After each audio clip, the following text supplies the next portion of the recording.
First contact gone wrong. The quantum sensors aboard the Starkiller picked up the anomaly before anyone else saw it. Captain Sarah Chen stood at her command station, watching as the holographic display transformed from peaceful blue to urgent red. The mining colony of New Horizon, home to over 50,000 civilians, had just disappeared behind a wall of unknown energy signatures. "Report," she ordered, her voice steady despite the sudden tension filling the bridge. Lieutenant Marcus Wong's fingers danced across his console. 7 vessels, Captain. Configuration unknown. They've established a blockade around New Horizon.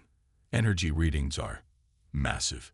Each ship appears to be at least twice the size of our largest dreadnoughts. Sarah studied the tactical display, her mind racing through possibilities. The Starkiller was humanity's newest ship, but she wasn't designed for combat. The experimental vessel carried breakthrough technology that could revolutionize space travel if they could keep it out of enemy hands. They're broadcasting. Communications Officer Zora Rodriguez announced. All frequencies. A harsh, clicking voice filled the bridge. Attention, human colony. This is Commander Kexry of the Vrax Dominion. Your species has been found wanting. Submit to immediate quarantine and technological assessment. Resistance will result in planetary sterilization. Sarah's jaw tightened. First contact with an alien civilization, and they were already threatening genocide. Open a channel, she ordered. This is Captain Sarah Chen of the Earth Space Force vessel Starkiller. Your blockade threatens a peaceful mining colony. We request immediate dialogue to resolve this situation. The response came quickly, dripping with contempt. Primitive species do not make demands. Your solar system lies within Vrax expansion territory. We have monitored your development and found you lacking in civilized restraint. Your weapons technology advances faster than your ethical framework. You will be contained. Sarah glanced at her crew. They were scared. Who wouldn't be?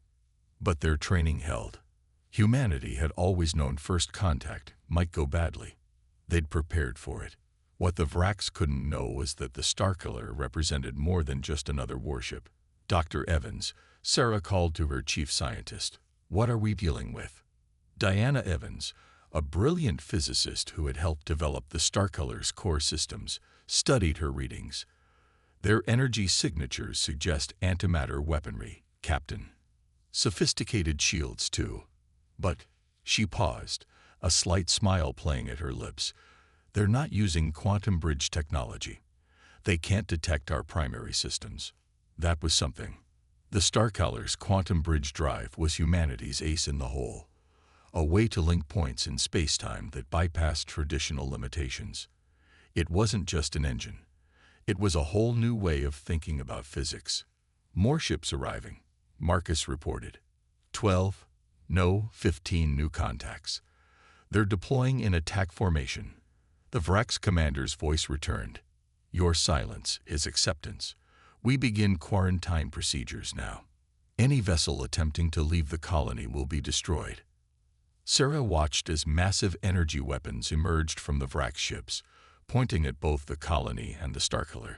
These aliens thought they knew humanity's capabilities, but they'd only seen what Earth wanted them to see. For decades, humanity had deliberately leaked information about certain military developments while keeping their true breakthroughs hidden. Dr. Evans, is the quantum bridge core ready? Yes, Captain. But using it this close to their ships, we've never tested it under these conditions. Sarah nodded. Sometimes the best test is a field test. Mr. Wong, plot me a course through their formation. Ms. Rodriguez, send one last message to the Vrax. She stood straighter, knowing her next words would either start or prevent a war. Commander Kexry, humanity accepts neither quarantine nor submission. We offer you one chance to withdraw. What follows will demonstrate why your assessment of our species was flawed. The Vrax commander's laughter echoed through the bridge, a harsh, clicking sound that set teeth on edge. Your bravado is noted, human. One small ship against our fleet. Perhaps we should study your species' capacity for self-delusion as well. Sarah allowed herself a small smile. Activate quantum bridge core. All hands, prepare for temporal displacement. The Starcolor's heart began to beat. There was no other way to describe the deep thrumming that pulsed through the ship. What the Vrax saw as a simple human vessel suddenly sparked with lines of blue energy that twisted in impossible ways. "They're targeting us," Marcus reported. "Energy weapons charging. Missiles launching." "Let them," Sarah said calmly. "Dr. Evans, show them what humanity can really do." The quantum bridge core activated, and reality blinked. The Starkiller didn't just move through space, it moved through possibilities. To the Vrax sensors, the human ship seemed to exist in multiple places simultaneously, each version as real as the next. Quantum state stabilized, Evans reported, excitement clear in her voice. Bridge endpoints established. We're operating in probability space. The Vrax opened fire, their antimatter weapons casting purple death across the void. But they were firing at shadows, at quantum echoes.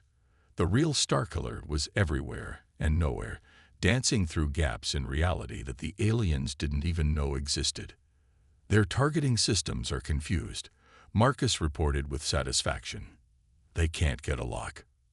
Sarah watched as the mighty Vrax fleet, with all its advanced technology, flailed against an enemy they couldn't properly perceive. "Take us through their formation. Let's show them exactly what they're dealing with." The Starkiller phased through solid matter, split into quantum duplicates, and rewrote local physics with each passing moment. The Vrax ships, for all their power, might as well have been trying to catch smoke with their hands. "Captain," Rodriguez called out, "they're broadcasting again. Multiple frequencies, sounds like they're getting desperate." Indeed, the Vrax commander's voice had lost its arrogance. "What manner of devilry is this? Your ship violates fundamental laws of physics." "No," Sarah replied, allowing the communication to broadcast to all Vrax ships. "We just understand those laws better than you do. Still think humanity needs containment, Commander." The Starkiller completed its run through the Vrax formation, leaving confused and frightened aliens in its wake.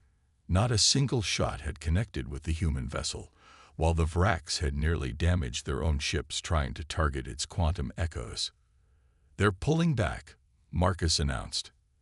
"Entire fleet is going to full power. They're running." Sarah watched as the mighty Vrax armada, which had arrived to quarantine humanity, fled from a single human ship. They'd learned an important lesson today. Never judge a species by its apparent level of technology. Humanity hadn't survived and thrived by being predictable. "Stand down, quantum bridge core," she ordered. "Send word to New Horizon that they're safe, and prepare a full report for Earth Command. The Vrax will be back, and next time they'll bring more ships." "Captain," Evans said quietly, "they'll try to steal this technology. They'll want to know how we did it." Sarah nodded. "Let them try. The quantum bridge core is just the beginning. Humanity has a lot more surprises waiting for anyone who thinks we're easy prey." As the Starkiller took up a protective position near New Horizon, Sarah reflected on what had just happened. First contact had gone badly, yes, but it had also proven something vital. Humanity was ready. They'd face whatever came next with the same combination of innovation, courage, and determination that had taken them to the stars in the first place. The Vrax had thought they were containing a primitive, dangerous species. Instead, they'd awakened a sleeping giant. And this was just the beginning. The hidden advantage. 3 days after the Vrax retreat, Captain Sarah Chen stood in the Starcolor's quantum lab, watching Dr. Diana Evans manipulate holographic representations of spacetime. The room hummed with the subtle vibration of the quantum bridge core, its crystalline structure pulsing with internal light. "They'll be back," Evans said, not looking up from her work. "The Vrax databases we scanned during the encounter. They're collectors, Sarah. They assimilate technology from other species. It's how they've dominated their sector of space." Sarah studied the complex equations floating in the air. "Show me what you found." The hologram shifted, displaying alien text and technical diagrams. Their ships use technology from at least 6 different species. But here's the interesting part. They don't innovate. They copy, they steal, but they don't create anything new. That's why they're so interested in us. Sarah realized. We don't just develop technology. We transform it into something new. A soft chime interrupted their discussion. "Captain to the bridge." Rodriguez's voice came through the comm. Long-range sensors detecting multiple quantum wakes. Big ones. Sarah exchanged a glance with Evans. Looks like they didn't need much time to regroup. "Coming, Doctor." The bridge was already at battle stations when they arrived. Lieutenant Wong's hands moved across his tactical display, tracking incoming vessels. 37 ships, Captain, including 3 that mass larger than anything we saw in the first encounter. They've adapted their sensors, Evans noted, studying the readings. Looking for quantum signatures now. They're learning. Sarah took her command position, but they still don't understand what they're looking for. Status of the colony evacuation. New Horizon reports 60% of civilians transferred to the bunkers, Rodriguez reported. They're moving as fast as they can, but they need more time. The massive form of a Vrax dreadnought emerged from quantum wake, its hull bristling with weapons. Unlike the sleek ships from the previous encounter, this one was a patchwork of different technologies. Proof of their scavenging nature. "Incoming transmission," Rodriguez announced. Different commander this time. A new voice filled the bridge, deeper than Kexri's, but with the same clicking undertone. "Human vessel Starcolor. I am High Commander Vex Toll of the Galactic Dominion, Advanced Acquisition Fleet. Your quantum manipulation technology has been deemed worthy of collection. Surrender your vessel and all research data. In exchange, your colony will be spared extensive suffering during their rehabilitation." Sarah didn't bother hiding her disgust. "You know our answer, Commander. The question is, do you really understand what you're trying to steal?" "We have analyzed your capabilities," Vex Toll replied smugly. "Your quantum bridge technology allows for limited temporal spatial displacement. Impressive, but not beyond our ability to counter. Observe." The Vrax fleet began to emit a strange, rippling field that distorted space around them. "They're trying to stabilize local space-time," Evans reported, fingers flying over her console. "Force our quantum signatures into a single reality state." Sarah smiled. "Just as we expected. Dr. Evans, initiate Protocol Omega." Evans nodded and input a complex sequence into her terminal. The quantum bridge core's hum changed pitch, becoming deeper, more resonant. Throughout the ship, carefully hidden quantum resonators activated. "What they don't understand," Evans explained to the bridge crew, "is that our quantum bridge technology isn't just about moving through space-time. It's about understanding the fundamental nature of reality itself." The Vrax fleet's stabilization field swept over the Starcolor, and everything changed. Instead of forcing the ship into a single quantum state, the field interacted with the resonators in unexpected ways. Reality fractured around them, creating a cascade of quantum possibilities. "By the void." Vex Toll's voice crackled with static. "What are you doing?" "Showing you why you can't simply steal our technology," Sarah replied calmly. "You need to understand it, Mr. Wong." Defensive pattern Delta. The Starcolor moved like a dream, each motion splitting into multiple quantum states. But now, instead of simple echoes, each version of the ship was fully real, fully capable of acting. The Vrax fleet found itself facing not one human vessel, but dozens, each operating in its own quantum reality, but able to affect the others. "Impossible," Vex Toll roared. "No species has achieved quantum multiplication on this scale." Sarah watched as her ship's quantum duplicates danced through the Vrax formation. "That's because no species has approached quantum mechanics quite like humanity. We don't just use it, we embrace its strangest implications." The Vrax opened fire, their weapons blazing across space. But in the quantum chaos created by the Starcolor's resonators, Their shots passed through phantom versions of the ship or struck solid hull that simply absorbed the energy into other quantum states. Their stabilization field is actually making things worse for them, Evans reported with satisfaction. It's trying to force quantum collapse, but our resonators are using that energy to create more stable quantum states. The harder they push, the more versions of us they have to fight. Sarah nodded, and each version of the Starkiller is gathering data, learning from every interaction. Show them what happens when they push too hard. The quantum duplicates of the Starkiller began to coordinate their movements, creating patterns that the Vrax computers couldn't predict. Where 3 ships threatened one section of their fleet, 2 more would appear behind their lines. When they concentrated fire on one version of the Starkiller, that ship would split into 5 more. Their flagship systems are overloading, Wam reported. They can't maintain the stabilization field against this many quantum interactions. Vextel's voice had lost all its arrogance. Cease this violation of natural law. You risk collapse of local spacetime. Natural law. Sarah couldn't keep the edge from her voice. You think you understand natural law. You steal technology without comprehending its principles. We created this technology by understanding the true nature of reality, all possible realities. As if to punctuate her words, the stabilization field surrounding the Vrax fleet suddenly collapsed.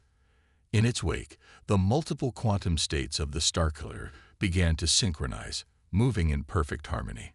Colony reports all civilians secured in bunkers, Rodriguez announced. Good. Sarah leaned forward in her chair. Because now we show them what happens when you threaten human lives. Dr. Evans, initiate quantum convergence.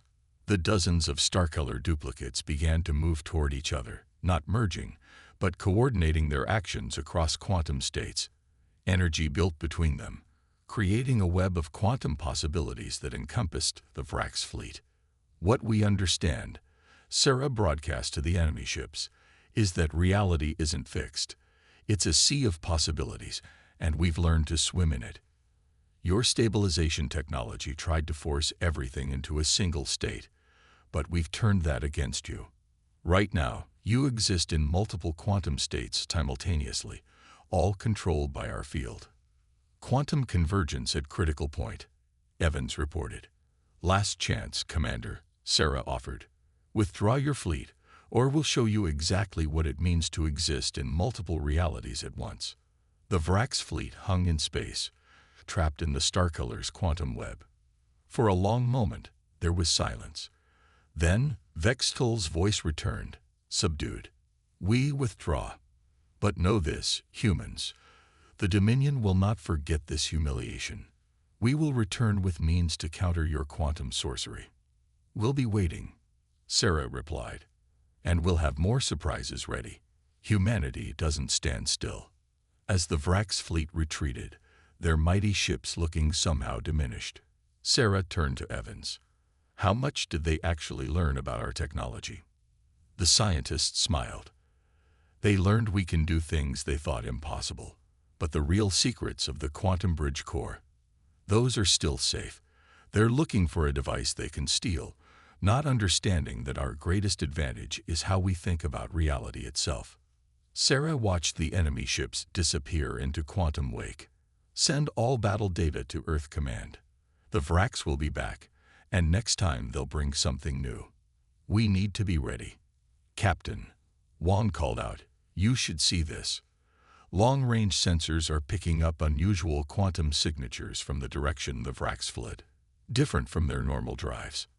Evans rushed to examine the data. Her eyes widened. Sarah, I don't think they were just here for our technology. These readings suggest they were running from something. Something big. Sarah felt a chill run down her spine. You mean we're not the only ones who've made breakthrough discoveries in quantum physics? No, Evans confirmed. And whatever's out there, the Vrax are terrified of it. The bridge crew fell silent, contemplating this new information. They'd won today's battle, but a larger conflict was looming. Humanity had proven itself capable of defending against the Vrax, but what other threats were lurking in the quantum depths of space? Sarah straightened in her chair. Whatever was coming, they would face it the same way they faced everything, with innovation, courage, and the uniquely human ability to turn understanding into action. The quantum bridge core hummed steadily, ready for whatever challenges lay ahead. The greater threat. The quantum echoes from the Vrax fleet's retreat had barely faded when Earth Command sent new orders to the Starkiller. Captain Sarah Chen studied the encrypted transmission in her ready room, her expression growing more serious with each line. "They want us to follow them," she told Dr. Evans, who sat across from her desk. "Command thinks we need to know what the Vrax are running from." Evans toyed with her tablet, displaying complex quantum readings.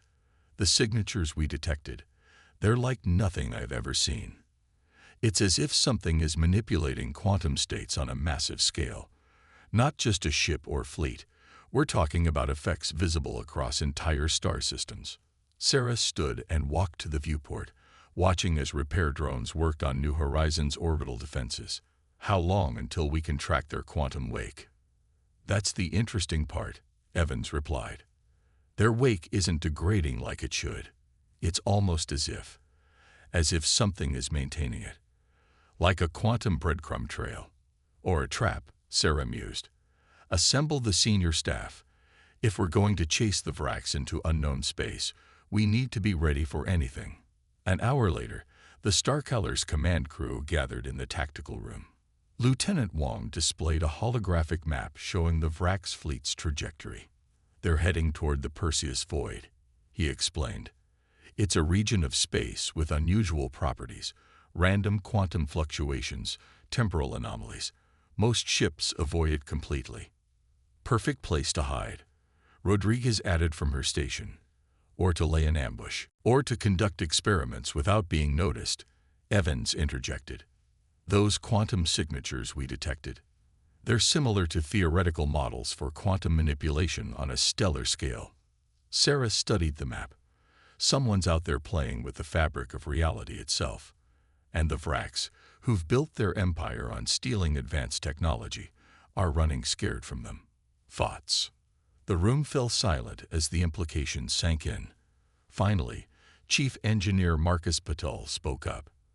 "The quantum bridge core was designed for exploration as much as defense. If something's causing these effects, we're the best equipped ship to investigate. And possibly the only ship that could survive the investigation," Evans added. "Our quantum resonators don't just protect us from conventional attacks. They help stabilize local spacetime. Without them, the quantum fluctuations in the Perseus Void would tear a normal ship apart." Sarah nodded. "Mr. Patel, how long to prepare the ship for void operations?" 6 hours for full preparation. We'll need to recalibrate the resonators for sustained quantum instability." "Make it 4, Sarah ordered. "I don't want to lose the Vrax trail. Dr. Evans, work with engineering to modify our sensors. If something's manipulating quantum states out there, I want to know about it before it knows about us." As the crew dispersed to their duties, Sarah held Evans back. "Diana, level with me. What are we really looking at here?" The scientist's expression was troubled. "Remember how the quantum bridge core works by understanding the fundamental nature of reality? Well, these readings suggest something that's not just understanding reality. It's rewriting it. Changing the basic rules of how space, time, and matter interact. To what end?" "That's what scares me," Evans admitted. "The power required, the level of understanding needed. Whoever's doing this isn't just advanced. They're operating on a level that makes our breakthrough look like a child's first science project." 4 hours later, the Starkiller moved away from New Horizon, its hull gleaming with reinforced quantum resonators. The crew was tense but focused, each member aware that they were heading into unknown territory. "Quantum wake trail is holding steady," Wong reported from Tactical. "Course laid in for the Perseus Void. All departments report ready," Rodriguez added, though engineering notes that the resonators are already detecting increased quantum instability. Sarah took her command position. "Take us in, maximum safe speed. Dr. Evans, monitor those quantum signatures. I want to know the moment anything changes. The star color accelerated, its quantum bridge core humming as it compensated for the growing instability of space around them. The familiar stars began to look strange, their light distorted by quantum effects that shouldn't exist in normal space. "Captain," Evans called out suddenly, "I'm detecting something odd in the Vrak's wake pattern. It's evolving." "Evolving how?" "The quantum states are becoming more complex, more organized. It's as if—" She paused, rechecking her readings. "It's as if the wake itself is becoming conscious." Before Sarah could respond, space itself seemed to ripple around the ship. The quantum resonators flared as they fought to maintain stability. "Multiple quantum events," Wong shouted. "Something's forming directly ahead." The void before them twisted, folded, and opened like an eye. Through the opening, they could see something. A space that followed different laws of physics, where matter and energy danced in impossible patterns. "Incoming transmission," Rodriguez reported, her voice shaking. "But it's not coming through normal channels. It's being written directly into our quantum field." Words appeared in the air before them, formed from shifting quantum possibilities. "RVRVRs DETCTED. Investigation Protocol INITI. HET. Prepare for INTRFAs." "Interface," Sarah demanded. "Interface with what?" As if in answer, the quantum bridge core pulsed with new energy. Every screen, every hologram on the bridge filled with streaming data. Information about the nature of reality itself, written in a language of pure mathematics. "My God," Evans whispered, staring at the flood of information. "They're not trying to attack us. They're trying to teach us." The message shifted. "Your species is Sheshovus Promemic. UAKVTAKN first STV test toward human understanding. But there are greater theories than DEVRX, greater responsibilities than defense." Sarah stood, facing the quantum anomaly. "Who are you?" "We are the architects. We maintain the quantum CAFOLD of reality. And now, you must see Jews.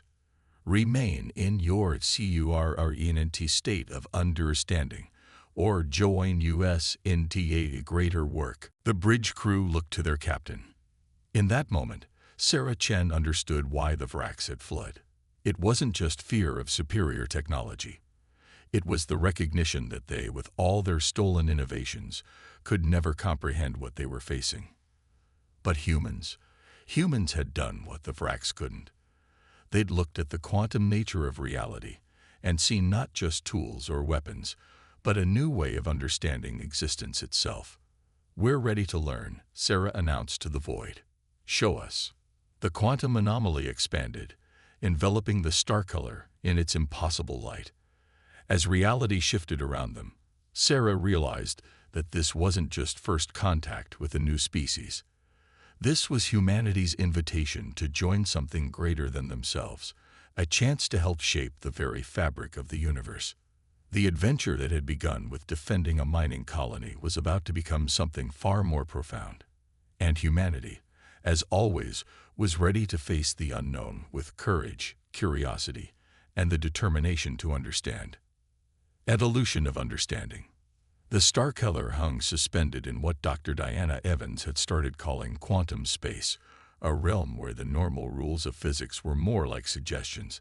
The ship's quantum resonators pulsed with new energy as they processed the vast amounts of information being shared by the architects.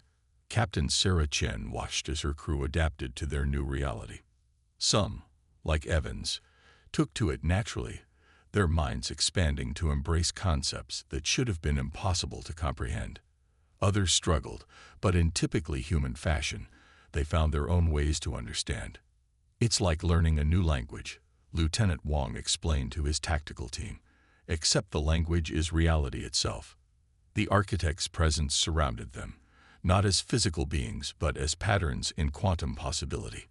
Their communications had evolved beyond simple text, becoming direct transfers of understanding that bloomed in the minds of the crew. Captain Evans called from her station, where streams of quantum data flowed through holographic displays. "You need to see this. The architects are showing us why the vracks were running." Sarah moved to Evans' station, and the quantum data shifted, forming images in her mind. She saw vast regions of space where reality itself was unraveling, cosmic strings fraying like old rope. The universe, it seemed, needed maintenance. "The quantum scaffold," Sarah murmured, understanding flowing into her mind. "It's not just a theoretical framework, it's actual infrastructure, holding reality together. And it's failing in places," Evans added. "The architects are like cosmic engineers, repairing tears in the fabric of space-time. But they're stretched thin, and the damage is spreading." A new presence made itself known, its thoughts crystallizing in the quantum field around them. "Your humandiers euros quaescali. This is HFY Wichios to reveal ourselves to your species." Sarah straightened. The vracks. They discovered one of these tiers, didn't they? That's why they were in such a hurry to acquire our quantum technology. Correct. The VRX seek to exploit the tiers, to harvest energy from the unrevealing of reality. They do not comprehend the consequences. Evan's hands flew across her console as new data poured in. The quantum bridge core. We accidentally created a miniature version of their repair technology, didn't we? When we thought we were just developing a new propulsion system, we were actually touching the fundamental structure of the universe.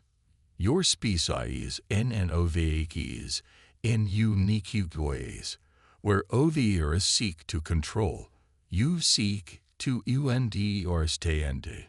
This makes you valuable. The implications hit Sarah like a physical force.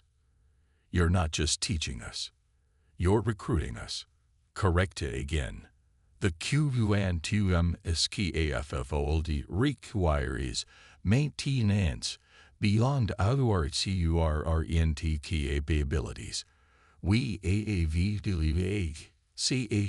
many species. Most, like the VRX, see only haste. You see possibilities to be explored. Rodriguez's voice cut through the quantum dialogue. "Captain, we're detecting multiple quantum wakes. The Vrax fleet is returning, and something's different about their signatures." The tactical display shifted, showing the approaching ships. Their forms were distorted, reality bending around them in unnatural ways. They'd found a way to tap into a tier, Evans said, horror in her voice. They're channeling raw quantum energy into their ships. They do not understand it. They will eat geeky and he very fabric of space. Each use of this power, HCCL rate is the decay. Sarah watched as the Vrax fleet approached, their ships trailing streams of distorted spacetime. We have to stop them. Not just for our sake, but for reality itself. UAV the tools. We AAVGIV and UNDRSTanding. Show us how humanity is such CHALENGs. The crew of the Starkiller looked to their captain. In the few hours they'd spent with the architects, they'd learned more about the nature of reality than humanity had discovered in all its previous history. Now it was time to put that knowledge to use. "Dr. Evans," Sarah called, "can we reconfigure the quantum resonators to detect weak points in their power system?" Evans was already working. Better than that. The architect's data shows us how to. Well, I'd say heal the quantum damage they're causing. We can't match their raw power, but we understand what they don't. Mr. Wong, battle stations. Ms. Rodriguez, prepare to broadcast on all frequencies. Mr. Patel, divert all available power to the quantum bridge core. Sarah took her command position as the crew rushed to comply. Let's show the Vrax what happens when humanity really understands what it's doing. The Vrax fleet emerged from quantum wake, their ships grotesquely altered by the energies they were channeling. Where once they had been elegant, if aggressive, now they were twisted parodies of themselves, reality warping around them like heat waves over hot metal. Enemy vessels approaching, Wong reported. Their weapons, Captain, they're firing tears in space-time itself. Careful, the architects warned. They wield forces they cannot control. Sarah watched as the first Vrax attacks approached. Not energy beams or projectiles, but actual rips in the fabric of reality. Evans, status of the resonators. Reconfigured and ready. The architect's data shows us exactly how these tears propagate. We can't stop them directly, but we can. She smiled. We can show them how reality wants to behave. Do it. The Starcolor's quantum resonators pulsed with new purpose. Instead of simply protecting the ship, they began to emit patterns of quantum energy that spread through space like ripples in a pond. Where these ripples met the Vrax's reality-tearing weapons, something remarkable happened. They're healing, Evans reported with satisfaction. The quantum scaffold is reasserting itself, using our resonators as a template. Basic physics is fighting back. The Vrax weapons dissipated, reality smoothing itself out in their wake. Their ships, still trailing distorted spacetime, began to show signs of strain as the laws of physics reasserted themselves. Your quantum manipulation technology cannot save you, a familiar voice broadcast. Vextal, the Vrax commander. We have touched the true power of the universe. We are beyond mere physical laws now. No, Sarah replied. You're killing the universe, one tear at a time. And the universe objects. The Starkiller moved forward, its quantum resonators now working in harmony with the basic structure of reality. Where the Vrax fought against physics, the human ship worked with it, reinforcing the natural order rather than trying to break it. Multiple hull breaches detected in Vrax vessels, Wong reported. Their quantum tears are turning inward. Reality is rejecting them. Sarah watched as the mighty Vrax fleet began to break apart, their stolen power turning against them. They never understood. The quantum scaffold isn't just infrastructure. It's the universe's immune system, and we just showed it how to fight back. The architect's presence rippled with something that might have been approval. You de emotions or ative, worldwide we she shows co-or CTLI. You do note me or it'll use power. You und or stand its proper place. As the Vrax fleet retreated, their ships limping away trailing quantum damage, Sarah turned her attention to the tears they'd left behind. Dr. Evans, let's put our new understanding to work. We have some reality to repair. The Starkiller moved through space, its quantum resonators now tools of healing rather than weapons of war. The crew worked with the architect's knowledge, learning to seal tears in spacetime, to reinforce weakened areas of the quantum scaffold. They had faced the Vrax not through superior firepower, but through superior understanding. It was, Sarah reflected, a very human victory. Achieving success not by dominating reality, but by learning to work in harmony with it. There are ingenuities to repair, the architects communicated. More species, like the VRX, who must be shown a better way. Will humanity join us in this work? Sarah looked at her crew, saw the understanding and purpose in their eyes. They had begun this journey seeking to defend a colony. Now they had found something far greater, a role in maintaining the very fabric of reality itself. We will, she answered, not as your servants, but as partners. There's a whole universe to repair, and humanity is ready to help fix it. A new chapter. 6 months after humanity's first contact with the architects, the Starkiller led a small fleet of newly equipped Earth ships through the quantum seas of the Perseus Void. Each vessel now carried its own quantum resonators, though none quite matched the sophistication of the original. Captain Sarah Chen watched from her command chair as her crew coordinated the fleet's movements through reality's choppy waters. Quantum tear detected in Sector 7, Lieutenant Wong reported. It's a big one. Looks like Vrax's energy signatures around it. Dr. Diana Evans studied the readings from her enhanced station. They're getting desperate. This tear shows signs of multiple extraction attempts. They're trying to drain as much quantum energy as they can before we get there. Show me, Sarah ordered.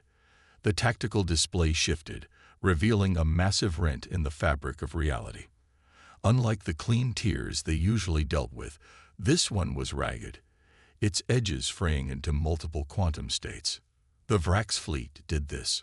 Sarah asked, though she already knew the answer. Yes and no, Evans replied. The original tear was natural, one of the degrading areas the architects warned us about. But the Vrax, they've been mining it, making it worse. Each extraction damages the quantum scaffold further. The architects' presence manifested in their quantum field, their thoughts clear. The damage extends beyond the local spacetime. If the STR Guru was unchichi it will create a cascade failure. Sarah nodded grimly. Over the months, they'd learned what that meant. Reality itself would unravel, spreading out from the tear like cracks in glass. Status of the repair fleet. Earth ships Prometheus, Quantum Dawn, and Starweaver in position. Rodriguez reported from communications. Their resonators are synchronized with ours. The architects have linked with their quantum cores. And the Vrax. 3 capital ships detected near the tier, Wong answered. They're different from what we've seen before. Their quantum signatures are almost completely chaotic. The tactical display showed the Vrax vessels, and Sarah felt her breath catch. The ships were barely recognizable as artificial constructs anymore. They writhed in space, their forms shifting between states of matter, trailing streams of quantum energy like blood in water. They've integrated quantum tiers into their ship designs, Evans said, horror in her voice. They're not just using the energy anymore. They're trying to become one with it. Dangerous, the architects communicated. They risk BECOBMIing QUAN2 ANOBM8 them themselves. Already, their crews exist in multiple stages of being. Sarah watched as the Vrax ships noticed their presence. The enemy vessels moved erratically, reality bending around them in ways that hurt to watch. Open a channel. Channel open. Rodriguez confirmed. This is Captain Chen of the Earth ship Starcolor. You're causing critical damage to the quantum scaffold. Stand down, and we can help you reverse the effects. The response came not in words, but in quantum pulses that the architects helped them interpret. Energy. Need more. Reality is power. Power is everything. They're too far gone, Evans said softly. The quantum energy has corrupted them at the fundamental level. They're not even fully in our reality anymore. Sarah stood, facing the viewing screen. Then we do this the hard way. All ships initialize quantum repair protocols. Dr. Evans, coordinate with the architects. We're not just sealing this tear, we're ending the Vrax threat once and for all. The human fleet moved into position, their quantum resonators powering up in perfect synchronization. The architects' presence flowed through their systems, guiding their actions with the wisdom of eons. Remember, the architects cautioned, reality we see case balance. Work with it, not against it. The Vrax ships attacked, but not with any weapons they'd seen before. They fired streams of pure quantum instability, attempting to disrupt the very existence of the human vessels. But humanity had learned well from their teachers. Quantum shield holding, Wong reported. The resonators are redistributing the energy across multiple probability states, just like we practiced. Their attacks aren't just failing. Evans added with excitement. They're actually helping us. Each quantum pulse they fire gives us more energy to work with, more patterns to analyze. Sarah smiled. They still don't understand. All ships begin the repair sequence. Show them how humanity fixes problems. The 4 Earth ships formed a tetrahedral pattern around the massive tear, their quantum resonators linking to create a field of stable spacetime. The architect's presence flowed through their systems, adding their ancient knowledge to human innovation. The Vrax ships charge, reality warping around them. But as they entered the field generated by the human fleet, something remarkable happened. The stable spacetime began to affect them, forcing their quantum-corrupted forms back into normal physics.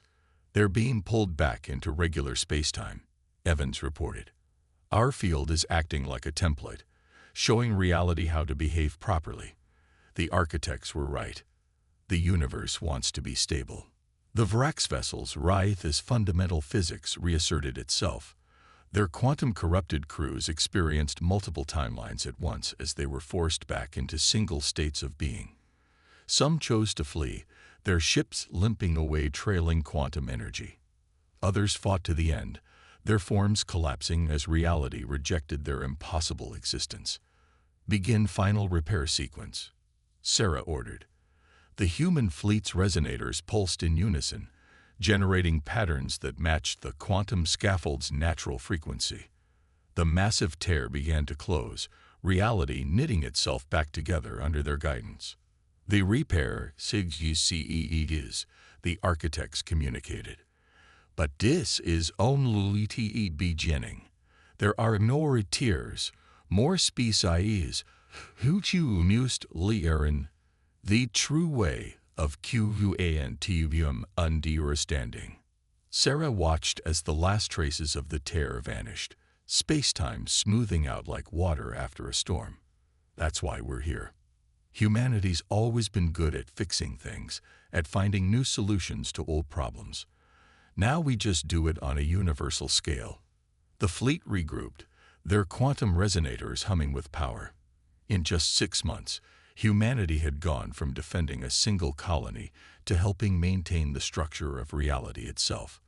They had faced the temptation of raw power, as the Vrax had, and chosen a different path, the path of understanding, of working with the natural order rather than trying to dominate it. New quantum disturbances detected, Wong reported. Multiple tiers forming in Sector 12. Long-range sensors show more Vrax activity. They never learn, do they? Sarah sat back in her command chair. Plot a course. The universe needs maintenance, and humanity's on the job. The fleet moved out, their quantum drives carrying them through the seas of reality. They had found their place in the cosmos, not as conquerors or victims, but as caretakers. The architects had chosen well when they revealed themselves to humanity. As the ships accelerated toward their next mission, Sarah reflected on how far they'd come. The quantum bridge core, once just an experimental drive system, had led them to a greater understanding of reality itself. And in that understanding, humanity had found its true destiny, partners in maintaining the very fabric of existence. Ready for quantum translation, Wong announced. Take us in, Sarah ordered. We've got a universe to fix. The fleet vanished into quantum space, leaving behind a section of reality that was just a little bit more stable, a little bit more whole. The architect's presence flowed with them, no longer teachers but partners in the greatest engineering project of all time, the maintenance of reality itself. And somewhere in the quantum seas, new tiers were forming, new challenges waiting. But humanity was ready, armed with understanding, innovation, and the determination to face whatever the universe threw at them. The adventure, as always, was just beginning.